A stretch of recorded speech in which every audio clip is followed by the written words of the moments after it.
name's Josh. I'm going to try to be brief with you today. We'll try to get some slides, but don't worry about the slides because everything that's on this is in your folder. So if you go ahead and open up your blue folders, that large packet with the staple are the PowerPoint slides. And you don't need to take necessarily need to take a lot of notes today because everything is there. If you want to take notes, that'll just be supplemental information you could write down for yourself. But the first thing that I wanted to talk about is if you turn to the second page, the first one's just kind of getting started with HR stuff, but the agenda is in there. Here's the gist of the agenda.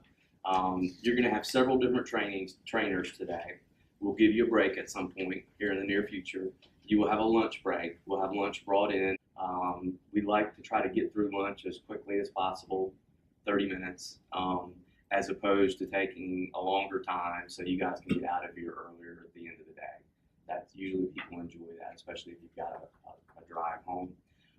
And so we'd ask you not to try to get in your car and go anywhere during the lunch break. But if you need to step out and make a phone call, you guys are important, you have busy lives, if you need to do that, you can do that at any time, but there will be a lunch break and there will be a break mid-morning and a break mid-afternoon. The training is going to cover a lot of different topics. Hopefully you will be out of here, I'm going to say, I think the schedule says by around 4 o'clock. Usually it's around 3:30 or so if we move through things. Does that sound okay to you guys? Sounds great. All right, so that's the agenda. The next slide is our mission statement. So this is kind of the meat of why we're here. But when you think of South Carolina Youth Advocate Program, our mission is for every child to basically be treated in a family, if at all possible. That every kid deserves a family. And that's where kids should live. That's the least restrictive environment. And so in a perfect world, kids live with their biological family, right? They live with mom or dad or both. If they can't live with mom or dad or both, then they live with a relative. Some of us in this room may have spent time with a grandparent or an aunt or an uncle growing up. That's ideal. If that's not possible, and DSS is involved or another state agency, then foster care. Regular foster care is kind of the next level up. I'm going to do a little ladder here. So home with mom and dad, relatives, regular foster care. The next level up is therapeutic foster care. So that's kind of a higher level of foster care that's got, it's more intense in the supports that it has and the training of the parents and the professionals involved. And then what's above that? What's more restrictive than a foster family? That's not a family. Group home. Group homes, okay. So we're leaving the family at that point, right? Yeah. Everything from therapeutic foster care down is in a family. And then once we get above therapeutic foster care, we're going into group homes. And you guys have heard of psychiatric residential treatment facilities, probably. New Hope, Three Rivers, things like that. Hospitals. Here in Columbia, kids go to Baptist. In Charleston, they go to MUSC or IOP. Kids go to the hospital. Kids go to jail if they're with DJJ. So those are the most restrictive, right? And so we believe that kids should be in the least restrictive environment possible and that kids should be with a family, if at all possible. It's simple. That's our mission statement. And I hope that you guys believe that. And the way that we do that as an organization at South Carolina Youth Advocate Program is we do therapeutic foster care and regular foster care. We actually do both. We do foster care, so we actually take kids into homes that we license and train and support, but we also do community-based services, which is why you're here. And community-based services includes wraparound services that you're going to learn all about today and learn how to do those. You'll leave here as experts. And it also includes in-home therapy. And it's an array of services. But the point of those services is to support where those kids are in families, if that makes sense. So if that little ladder that I showed you, if they're at the top, if they're in jail or a hospital or group homes, it's not community-based services, right? They're in residential treatment. But if they're in a family, they're living in the community. So hopefully they're going to public school, maybe private school or online school, that's possible, but most of them go to public school. And these community-based services are there to support where those kids are at to help maintain that level of care or move them down the ladder. Does that make sense? So in other words, we may actually send a kid home. We want to send kids home to their biological family. Let's say a child's in your home, Tracy. He's in therapeutic foster care. He's doing well. He gets to go home with mom and dad, and we put a RAP advocate into the home and a therapist into the home to help support that so he can make it at home with mom and dad.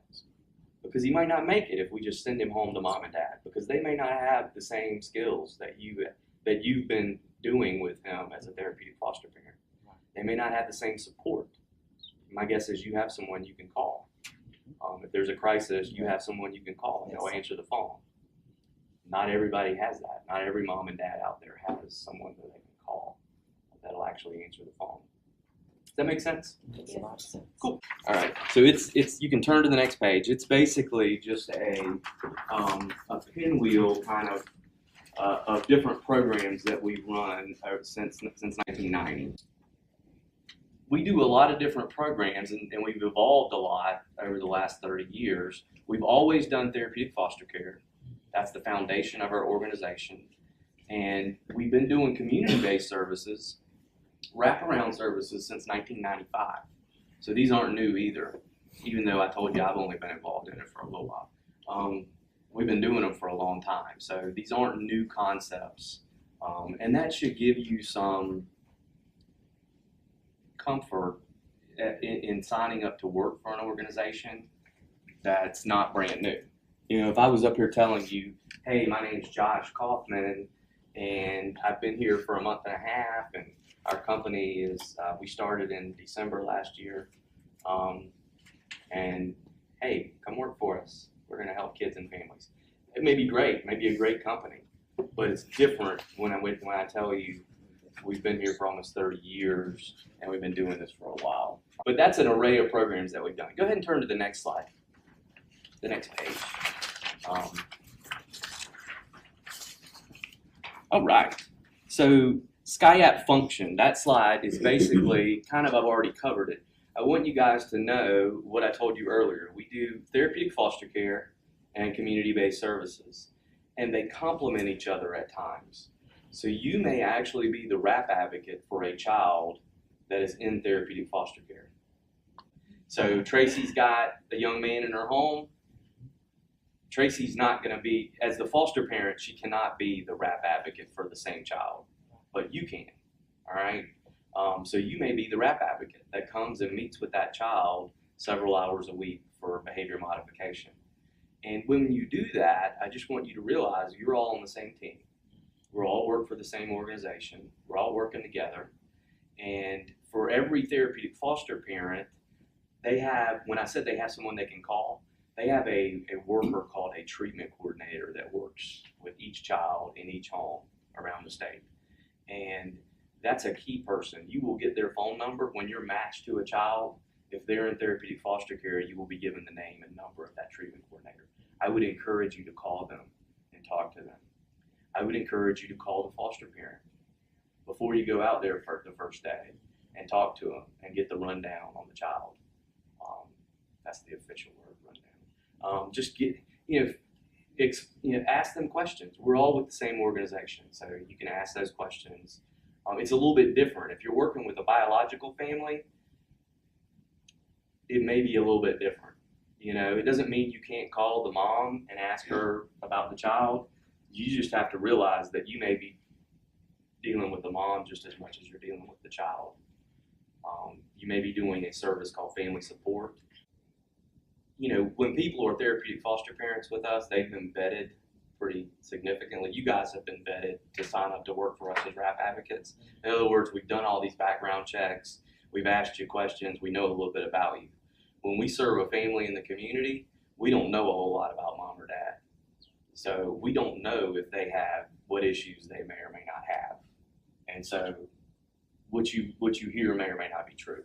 I guess that's Progression of the child welfare system. So, briefly, just want to tell you that our organization has grown. I guess I've been here for about half the time that we've been in existence, and it has more than doubled since I've been here in size. It's got a South Carolina Youth Advocate Program, and part of the reason for that is not just that I truly believe that there are good people here, there's good leadership, and there's good services that happen for kids and families. But the other reason is we have been on par with the direction of the child welfare system in the whole United States, really worldwide. So the child welfare system has gone away from group care for kids, for congregate care, residential care. That little ladder I told you earlier. Our child welfare system, the group homes in South Carolina and nationwide are fewer and farther between today than they were 10, 15, 20, 30 years ago. Even the residential treatment facilities, those days are over. Kids don't, insurance companies are involved, they don't want to pay for stuff very long. And then the child welfare system has found out that we don't want kids to grow up in an institution or in group care, or in congregate care, that it doesn't work. That when you don't just turn 18 and be ready to live on your own. You don't. Not without growing up in a family. In general, everything has moved towards kids being in a family. And so SCIAP, South Carolina Youth Advocate Program, has been right there in that bullseye.